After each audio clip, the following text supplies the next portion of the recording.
मेरे सभी प्रिय श्रोताओं को राधे कृष्णा। स्वागत है। मैं भाविनी मिश्रा आप सभी के सुखी और स्वस्थ जीवन की कामना करती हूँ। इस चैनल पर हम श्रवण कर रहे हैं कार्तिक मास कथा के सभी अध्याय। आज हम श्रवण करेंगे कार्तिक मास कथा का अध्याय 22। कार्तिक मास के 22वें अध्याय में राजा पृथु नारद जी से वृंदा को मोहित करने के बाद भगवान विष्णु के बारे में पूछते हैं और शिव जी देवताओं को जलंधर के बारे में बताते हैं। इसी अध्याय में गर्ग मुनि द्वारा राक्षस का अभिषेक तुलसी और गंगा जल से होने पर उसका देव रूप में परिवर्तन और विष्णु लोक गमन का भी वर्णन है। इसके अतिरिक्त बलि महाराज के आग्रह पर कृष्ण भगवान द्वारा मरीच ऋषि के 6 पुत्रों की कहानी भी बताई गई है, जो पहले हिरण्यकश्यप और फिर देवकी के पुत्र बने थे। तो आइए चलिए प्रेम से श्रवण करेंगे कार्तिक मास कथा का अध्याय 22। प्रेम से बोलेंगे ओम नमो भगवते वासुदेवाय। 22वें अध्याय की जब लिखने लगी हूँ बात, श्री प्रभु प्रेरणा प्राप्त कर कलम आ गई हाथ। राजा पृथु ने नारद जी से पूछा, हे देवर्षि, कृपया आप अब मुझे यह बताइए कि वृंदा को मोहित करके विष्णु जी ने क्या किया और फिर वह कहाँ गए। जब देवता स्तुति कर मौन हो गए, तब शंकर जी ने सब देवताओं से कहा, हे ब्रह्मादिक देवताओं, जलंधर तो मेरा ही अंश था, उसे मैंने तुम्हारे लिए नहीं मारा है, यह मेरी सांसारिक लीला थी। फिर भी आप लोग सत्य कहिए कि इससे आप सुखी हैं या नहीं। तब ब्रह्मादिक देवताओं के नेत्र हर्ष से खिल गए और उन्होंने शिव जी को प्रणाम कर विष्णु जी का वह वृत्तांत कह सुनाया, जो उन्होंने बड़े प्रयत्न से वृंदा को मोहित किया था तथा वह अग्नि में प्रवेश कर परम गति को प्राप्त हुई थी। देवताओं ने यह भी कहा कि तभी से वृंदा की सुंदरता पर मोहित हुए विष्णु उनकी चिता की राख लपेटकर इधर उधर घूमते हैं। अतः आप उन्हें समझाइए, क्योंकि यह सारा चराचर आपके अधीन है। देवताओं से यह सारा वृत्तांत सुनकर शंकर जी ने भी उन्हें अपनी माया समझाई और कहा कि उसी से मोहित विष्णु भी काम के वश में हो गए हैं। परंतु महादेवी उमा त्रिदेवों की जननी, सबसे परे वह मूल प्रकृति परम मनोहर और वही गिरजा भी कहलाती है। अतः विष्णु का मोह दूर करने के लिए आप सब उनकी शरण में जाइए। शंकर जी की आज्ञा से सब देवता मूल प्रकृति को प्रसन्न करने चले। उनके स्थान पर पहुंचकर उनकी बड़ी स्तुति की। तब यह आकाशवाणी हुई कि हे देवताओं, मैं ही 3 प्रकार से तीनों गुणों से पृथक होकर स्थित सत्य गुण से गौरा, रजोगुण से लक्ष्मी और तमोगुण से ज्योति रूप हूँ। अतएव आप लोग मेरी रक्षा के लिए उन देवियों के पास जाओ, तो वे तुम्हारे मनोरथों को पूर्ण कर देंगी। यह सब सुनकर देवता भगवती के वाक्यों का आदर करते हुए गौरी, लक्ष्मी और सरस्वती को प्रणाम करने लगे।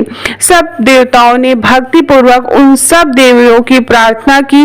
उन सब स्तुति से तीनों देवियां प्रकट हुई। तभी देवताओं ने खुश होकर निवेदन किया। तब उन देवियों ने कुछ बीज देकर कहा, इसे ले जाकर बो दो और तुम्हारे सब कार्य सिद्ध हो जाएंगे। ब्रह्मादिक देवता उन बीजों को लेकर विष्णु जी के पास गए। वृंदा की चिता भूमि में डाल दिया। उससे धात्री, मालती और तुलसी प्रकट हुई।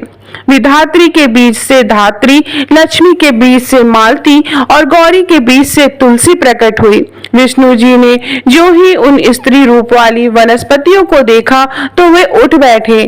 कामक सच्चित से मोहित हो उससे याचना करने लगे।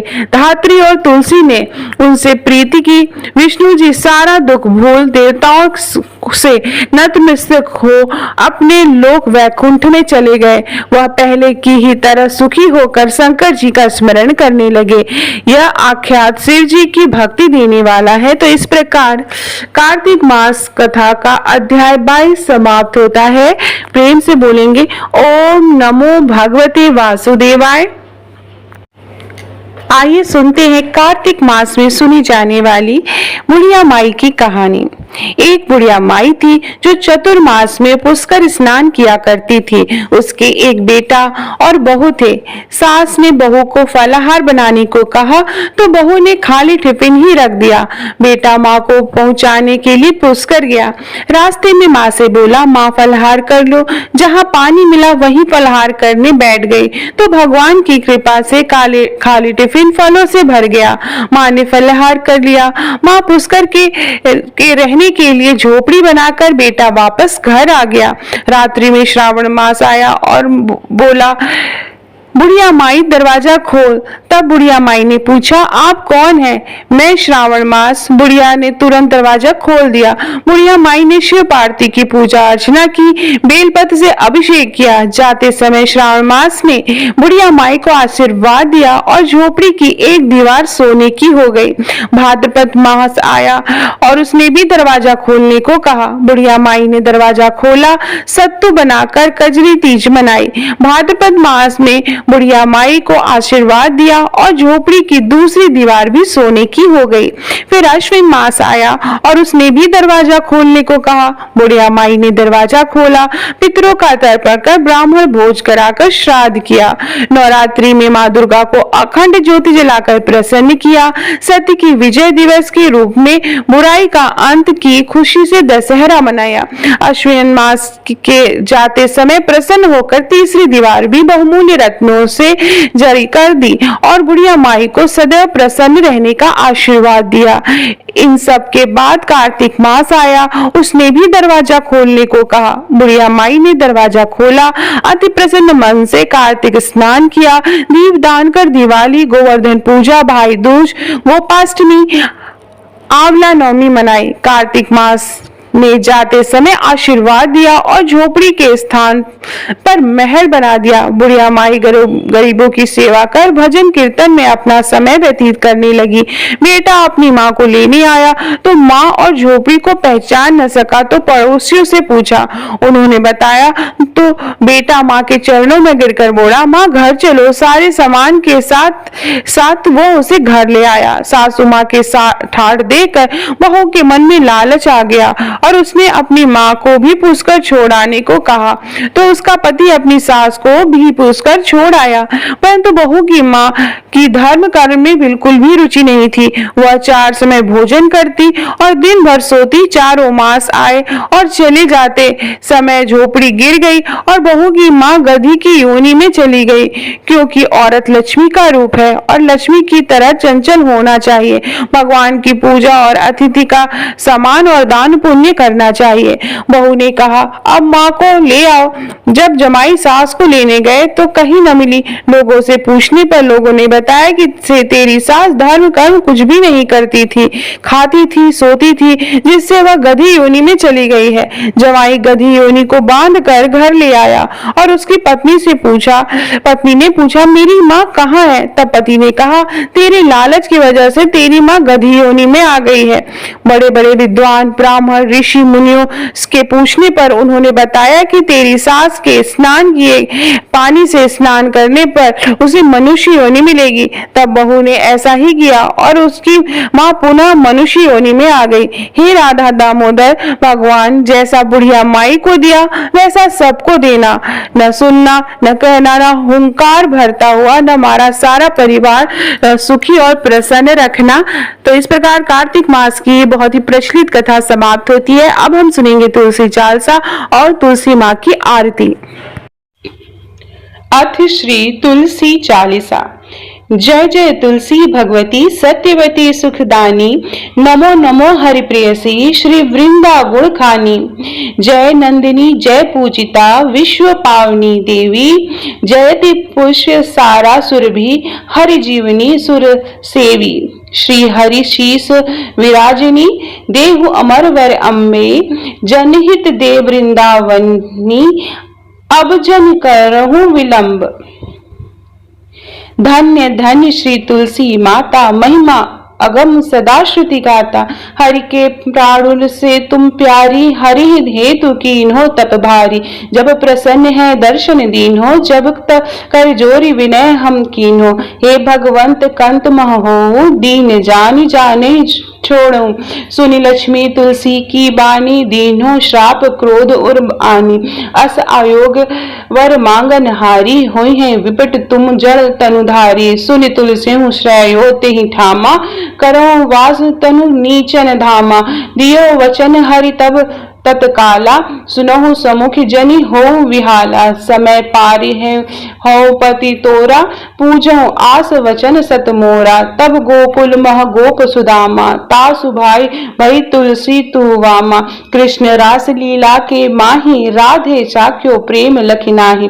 दियो श्राप तुलसी तत्काला, नर लोकहि तुम जन्महु बाला।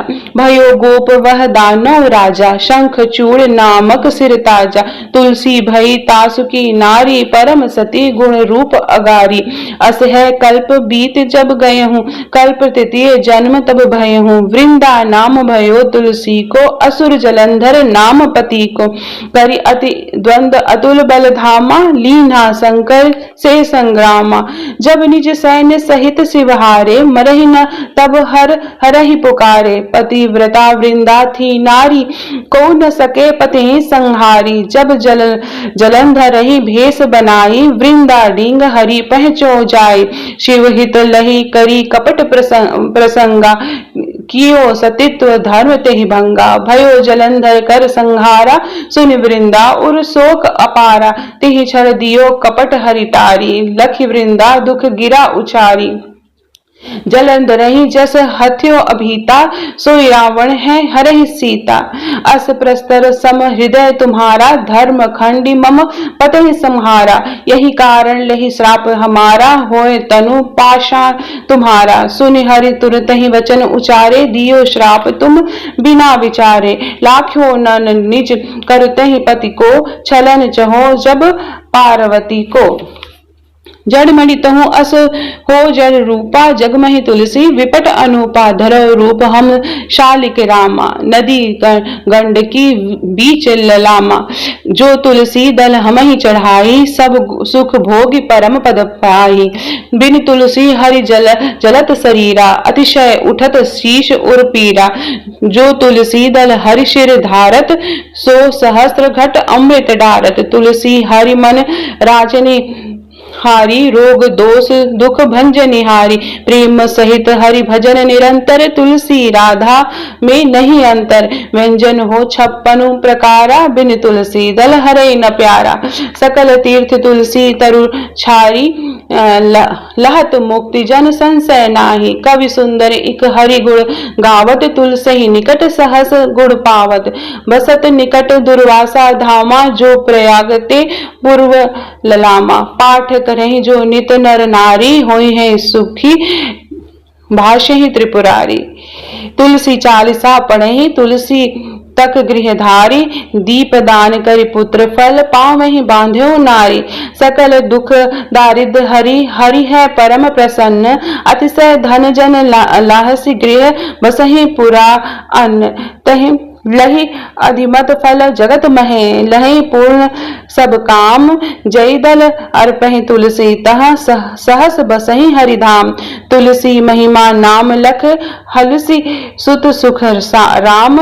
मानस चालीसा रच्यो, जगमह तुलसी धाम। इति से तुलसी चालीसा समाप्तम। तो प्रेम से बोलिए तुलसी मैया की जय। अब तुलसी माता की हम आरती पढ़ेंगे। आरती वृंदा तुलसी की, प्राण की प्यारी प्रभु जी की। कंचन थार कपूर की बाती, करत प्रकाश हृदय दिन राती। देखी लक्ष्मी हूँ दौड़ी आती, नित नव होती आरती घी की। जो उन्नति नित चहे सुमति मति, तुलसी भजहि कहीं कमलापति। आरती वृंदा तुलसी की, प्राण की प्यारी प्रभु जी की। तुलसी दल बिनु जिन्हि लगे अति, मैं और मिठाइयों फीकी, हे भगवती सती भय भंजनी, तुलसी पाप ताप मद गंजनी, आरती वृंदा तुलसी की, प्राण की प्यारी प्रभु जी की, नित्य नूतन मानस मनोरंजनी, हरि की परम प्रिया तिनी की, प्रेम होत जह तुलसी माही, भूलहि तह यमदूत न जाहि, सुंदर दास रहत अगनाही, भजति मिटह भव जलनी जी की, आरती वृंदा तुलसी जी की, प्राण की प्यारी प्रभु जी की, आरती वृंदा तुलसी जी की, प्राण की प्यारी प्रभु जी की। तो ये थी तुलसी महारानी की आरती, जो शाम को जब आप दीपदान करेंगे या सुबह दीपदान करेंगे तो तुलसी माँ को जरूर आप आरती करें तुलसी माँ की।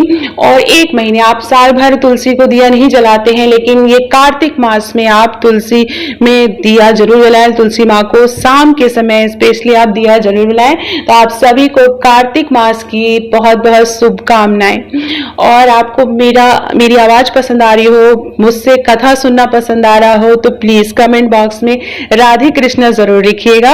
ये कार्तिक मास हम सबके जीवन में सुख और खुशहाली, ऐश्वर्य, सुख, समृद्धि लेके आए, इसी की कामना करते हुए प्लीज मेरे चैनल को सब्सक्राइब कर लीजिएगा। बहुत बहुत धन्यवाद ये वीडियो देखने के लिए। और आपको सभी अध्याय के करके इस महीने में आपको कार्तिक मास के मिलेंगे। बहुत बहुत धन्यवाद।